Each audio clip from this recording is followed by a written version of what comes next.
निकालिए क्लास 7 हिंदी संचिता यानी साहित्य।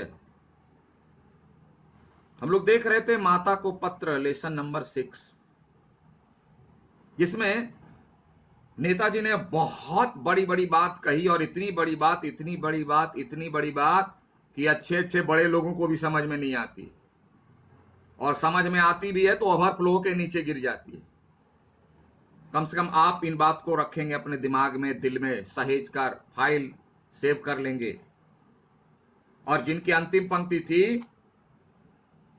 कि जिनका जीवन स्वार्थ से, पेज नंबर 39 नीचे से 3rd पैराग्राफ की अंतिम 2 पंक्ति, जिनका जीवन स्वार्थ से प्रेरित है, यानी जो व्यक्ति सिर्फ और सिर्फ अपने लिए ही जीना चाहता है और जीता है, वे कभी इस प्रकार सोच नहीं सकते। उसके दिमाग में ये बातें कभी आ ही नहीं सकती कि वह दूसरों के लिए काम करे, क्योंकि वैसा करने पर उनके स्वार्थ पर आंच आएगी। यानी वैसा अगर करेंगे तो उनमें सुख की कमी आ जाएगी। कल्पना करो कि अभी जो है भोजन निकाले बहुत सारा आइटम बना करके, और उसी समय कोई एक गेस्ट आ गया, तो बड़ा दुख होता है ऐसे लोगों को। अब गेस्ट आ गया, इतना सुंदर सुंदर बनाया, अब उसको भी खिलाना पड़ेगा। अगर ये नहीं आता तो कम से कम दिन में 3 बार 4 बार निकाल निकाल के खाते, अब तो हिस्सा वह खा जाएगा, उसको देना पड़ेगा। गेस्ट है, कैसे नहीं देंगे।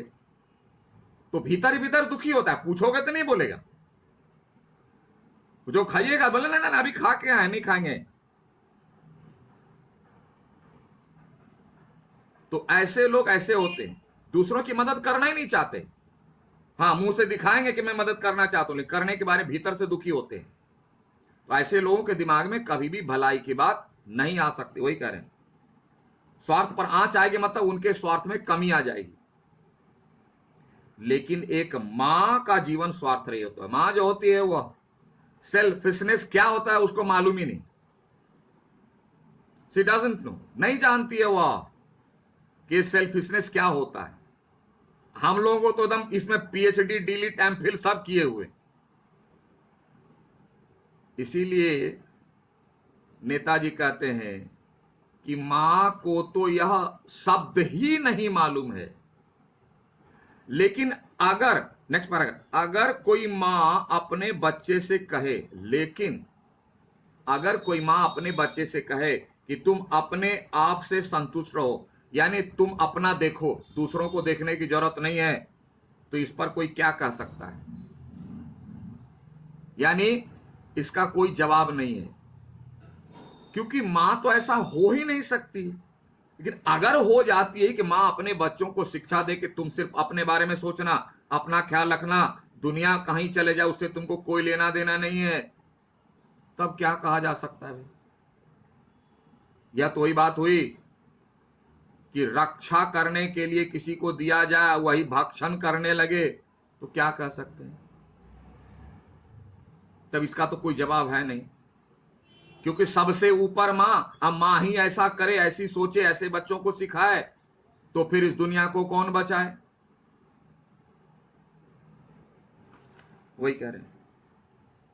और कहते हैं ऐसा बच्चा अवश्य बहुत अभागा होगा, मत एकदम बैड लकी होगा जिसकी मां ऐसा सिखाती हो। ऐसा बच्चा अवश्य बहुत अभागा होगा, और ऐसे में निश्चित है कि आज के पाप पूर्ण युग में भले आदमियों का टोटा रहेगा। टोटा मतलब कमी, लेस। एक तो मां ऐसी हो गई, मां से ही ज्यादा लोग सीखते हैं। और अगर ऐसी मां जिसको मिल गई, तब तो उस बच्चे का कहना ही क्या है। उसका भविष्य तो गर्क है, नरक है। और अगर ऐसा हुआ तो दुनिया में भले आदमी की कमी हो जाएगी, क्योंकि व्यक्ति के अंदर जो संस्कार आते हैं, जो अच्छे गुण आते हैं, वो 99.9% मां से आते हैं।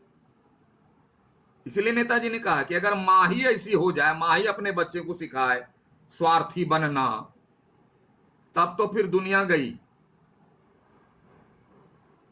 वही कह रहे हैं। और ऐसा बच्चा भी बैड लकी होगा कि उसको ऐसी मां मिली।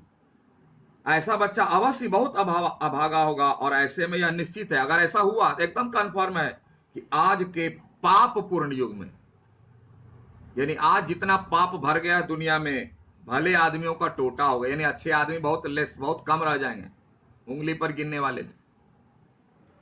भविष्य के बारे में कोई आशा ना रह जाएगी, यानी भविष्य इसका गया गर्क, बेड़ा गर्क हो गया, भविष्य सुधरने वाला नहीं है। और यही कारण है कि आज सुभाष चंद्र बोस जैसे कोई दूसरा नहीं है, गांधी, भगत सिंह, है ना, अशफाक उल्लाह खां, इसका दूसरा है कहां? मदर कहां है? रविंद्र कहां है? विवेकानंद कहां है? कहां संकेत है नेताजी का? आप सोच सकते हो। इस स्थिति में पछतावे के सिवा कुछ हाथ न लगेगा। पछताना, ओह ऐसा होता तो वैसा होता, ऐसा क्यों हो गया, तो आप पछताने से कुछ नहीं होगा। यानी जड़ बता रहे नेताजी कि देश की आजादी में, देश की भलाई में मां का सर्वश्रेष्ठ नंबर 1 रोल है, क्योंकि वे अपने बच्चों को नहीं सिखाती है देश के लिए जीना, वह सिखाती है अपने लिए जीना। और यही कारण है कि आज हमारे देशभक्तों की कमी हो गई है, ऐसे लोगों की कमी हो गई है, और सेल्फिश लोगों की बढ़ोतरी हो गई है, जिसके कारण हमारे देश में, हमारे समाज में पाप बढ़ गया। बहुत बड़ा संकेत है। अगर यह बात सही है, अगर बोल रहे हैं हो सकता है इसमें सुधार भी आ जाए, माओ को ऐसा लगे कि नहीं ये गलत है, तो वो ठीक हो सकती है, तो इसलिए कहते हैं अगर यह बात सही है, यानी मां वाली बात वो सही है, अगर पुनरुद्धार की सभी आशाएं मिट चुकी हैं, यानी सारी आशाएं खत्म, पुनरुद्धार मतलब रिफॉर्म करना, फिर से सही करना, अगर मां सही हो गई तो ठीक है, लेकिन अगर मां सही नहीं हुई, यानी रिफॉर्म नहीं हुआ उसका नेचर, तब देश को कोई सुधार नहीं सकता। सभी आशाएं मिट गई, मतलब ऐसी कोई आशा नहीं कि मां सुधरी होगी या सुधरेगी, उम्मीद नहीं है। अगर हमें हाथ पर हाथ धरे बैठे रहना है, चुपचाप बैठे हैं, कुछ कर नहीं रहे, और इस अधोपतन यानी इतना नीच जो गिर रहे हैं, इतना हमारा जो पतन हो रहा है, इतना जो हमारा डिक्रीज हो रहा है चारों तरफ से, सिर्फ देखते रहना है, सिर्फ टीवी सीरियल की तरह बैठ के देखेंगे तो देखिए, तो यह सब परेशानी किस लिए? और जब ऐसे ही जिंदगी जीनी है गुलाम की, तो क्यों परेशानी झेलते हैं? क्योंकि भेड़ कभी परेशानी नहीं झेलता है, उसको काट दो, मार दो, कुछ भी करो, कुछ नहीं बोलेगा। तो फिर इंसान की जिंदगी क्यों? इंसान की जिंदगी तो इस तरह भेड़ की जिंदगी है, पहले ही नेताजी बता चुके। और अगर मुझे जीवन में इससे अधिक कुछ नहीं प्राप्त करना है, इससे अधिक मतलब किससे अधिक? खाओ और सो। उस समय की स्थिति क्या थी? अंग्रेज रोटी देता था, बस जो मिल गया खा के त्वमेव माता च पिता त्वमेव करते थे। क्या सिर्फ भोजन के लिए मनुष्य पैदा लिया?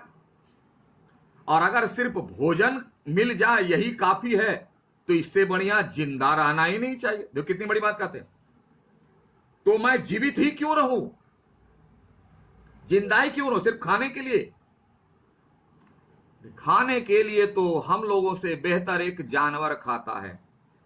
ना कोई ड्यूटी करनी है, ना बिजनेस करना है, ना नौकरी करना है, ना घर बनाना है, ना कुछ करना है, भूख लगी कहीं निकल गए, खा लिए, और 10 दरवाजे पर अगर खड़े हो गए तो 10 वेराइटी खाने को मिल गया। हमारे घर में कितने लोग बनाते हैं? मैक्सिमम एक, हार्डली, तो मैक्सिमम, हाँ मिनिमम एक, मैक्सिमम हार्डली 2-3 मिल करके, अगर संयुक्त परिवार है, ज्वाइंट फैमिली है तो। नहीं तो घर में क्या है, मां बनाई या बहन बनाई या पत्नी बनाई, और ज्यादा स्टैंडर्ड है तो नौकरानी बनाई, बस 1-2 हाथ का खाना। और हमारे मोहल्ले में जो जानवर, जो बहुत फ्री जानवर घूमते रहता है, वह तो किसी दरवाजे पर गया तो एक रोटी, एक थोड़ा सा भात, अलग अलग घर का बना हुआ अलग अलग वेराइटी खा लिया, तो हमसे तो ज्यादा अच्छा वो है। नेताजी को ये बातें इतनी बुरी लगती है कि वह कहते हैं अगर मुझे जीवन में इससे अधिक कुछ नहीं प्राप्त हुआ, यानी खाने और सोने से ज्यादा कुछ नहीं मिला, नहीं कर पाए, तो मैं जीवित ही क्यों रहूं, यानी ऐसे व्यक्ति का जीना ही बेकार है। नेताजी कहते हैं तो अपने लिए, बोले सर नेताजी तो अपने लिए बोलते हैं जीवित क्यों रहूं, ना ना ना ना ना, आपके लिए कह रहे हैं, हमारे लिए कह रहे हैं, पूरे देशवासियों को कह रहे हैं कि अगर आप इससे ज्यादा कुछ कर नहीं सकते हैं तो जिंदा रहना आपका बेकार है, जीवन बेकार है, जीवन असफल है। यानी अगर मनुष्य में जन्म ग्रहण किया है, अगर आपको, माने अगर नहीं आपको बुद्धि, चेतना, आत्मा जैसे गुण मिले हैं, तो आप इसके हिसाब से अधिक काम कीजिए, मनुष्य की तरह काम कीजिए। तब इन्होंने यहां पर प्रतिज्ञा ली, नेताजी ने प्रतिज्ञा ली, और हम सबको भी प्रतिज्ञा लेनी चाहिए। मेरी प्रभु से प्रार्थना है कि मैं संपूर्ण जीवन, यानी A to Z, जो भी जिंदगी बची हुई है, दूसरों की सहायता में बिता सकूं। हे प्रभु, मेरे आपसे निवेदन है कि मेरी जो भी जिंदगी बची है सब दूसरों की भलाई के लिए दूं। और इन्होंने किया, इन्होंने पूरी जिंदगी देश के लिए डाल दी, कुर्बान कर दी। ये आराम से मस्ती से जी सकते थे, फ्लैट खरीद सकते थे, कार, गाड़ी, घोड़ा, बंगला सब खरीद सकते थे, एरोप्लेन में घूम सकते थे, खरीद सकते थे, लेकिन इन्होंने ऐसा कुछ भी नहीं किया, पूरी अपनी जिंदगी देश के लिए कुर्बान कर दी। और हम लोग इनका नाम तक भूल जाते हैं, इनका काम भी भूल जाते हैं। और बहुत हुआ तो 15 अगस्त 26 जनवरी के दिन बोल देते हैं सुभाष चंद्र बोस की जय, 3 बार बोले, चौथा अरे हो गया ना, 3 बार बोल दिया ना, बस 3 बार। लेकिन इन्हीं के चलते आज हम लोग इतने आजाद हैं, इतने मस्ती में हैं, उसको भूल गए। इसीलिए कह रहे मेरी प्रभु से प्रार्थना है कि मैं संपूर्ण जीवन दूसरों की सहायता में बिता सकूं। उन्होंने ईश्वर से प्रतिज्ञा की, प्रार्थना की, मुझे आशा है कि वहां सब कुशल होंगे। देखिए एक लाइन की प्रार्थना है, अपने जीवन को बलिदान करने की प्रार्थना, और यही जीवन है। और क्लोजिंग करते हैं पत्र को कि मुझे आशा है कि वहां सब कुशल होंगे, यहां सब सानंद है, मतलब यहां सभी अच्छे हैं। कृपया मेरा प्रणाम स्वीकार करें और इस पत्र का उत्तर अवश्य दें। आप लोग भी होमवर्क में उत्तर नहीं लिखते हो, जो बोलते हैं तो शॉर्टकट में वीडियो को फॉरवर्ड करके चला लेते, सब तो जानते हैं। अगर पूरा पत्र पढ़ लिए लेकिन अंतिम वाक्य नहीं पढ़े नेताजी का, तो सारा पढ़ना मिट्टी में गया। क्योंकि इतनी सारी बातें कह करके अंत में इन्होंने प्रतिज्ञा ली और प्रभु से प्रार्थना किया कि मेरे प्रभु से प्रार्थना है मैं संपूर्ण जीवन दूसरों की सहायता के में बिताऊं, यानी दूसरों की मदद करने में, और पूरे देशवासियों के लिए अपनी जिंदगी का कुर्बान कर दिया। तो ऐसी प्रतिज्ञा क्या सिर्फ नेताजी के लिए था? बोला सर वो प्रतिज्ञा किए जाए, आपके लिए नहीं है क्या, हमारे लिए नहीं क्या, और किसी के लिए नहीं क्या है? कितनी बड़ी बात कही। मुझे तो ये शब्द करना है सॉरी टू से कि हमें शर्म आनी चाहिए कि हम अपने आप को मनुष्य कहते हैं। हमें मनुष्य जीवन मिला है और इसके साथ भी धन संपत्ति मिली, क्या, बुद्धि की, चेतना की, आत्मा की। लेकिन इन सब के होते हुए भी यदि हम पशुओं के समान खाने और सोने में संतुष्ट रहें और इंद्रियों के दास बने रहें, केवल अपनी चिंता करें, तब तो भगवान ही मालिक। तो ये ढांचा किस काम का? Focus falls. तो इसको आप पढ़ें, समझें, ठीक है। लेसन आज को यहां खत्म करते और आप क्वेश्चन में टिक लगा लीजिए। आइए पेज नंबर 40 में मौखिक का नंबर ख और लघु उत्तरीय का क उसमें जोड़ दीजिए। जैसे सुभाष जी की चिंता का विषय क्या था और नेताजी के अनुसार भारत का अतीत कैसा था, इसको मिला दीजिए। फिर आइए मौखिक का अंग, लास्ट वाला, मनुष्य जीवन के गुण क्या हैं, और इसको मिलाइए लिखित का, लघुत्तरी का लिखित का ग से, नेताजी की दृष्टि में मनुष्य किसके समान जीने लगा है, यानी मनुष्य जीवन के गुण क्या है और नेताजी की दृष्टि में मनुष्य किसके समान जीने लगा है। फिर आइए लघु उत्तरीय का ख, सेपरेट, फिर घ में मिला दीजिए, घ को चेंज कीजिए। इन्होंने यानी नेताजी ने अंत में प्रभु से क्या प्रार्थना की और क्यों, नेताजी ने अंत में प्रभु से क्या प्रार्थना की और क्यों। और इसके पहले जो नेताजी कौन थे, नेताजी कौन थे, इन्होंने अंत में प्रभु से क्या प्रार्थना की और क्यों।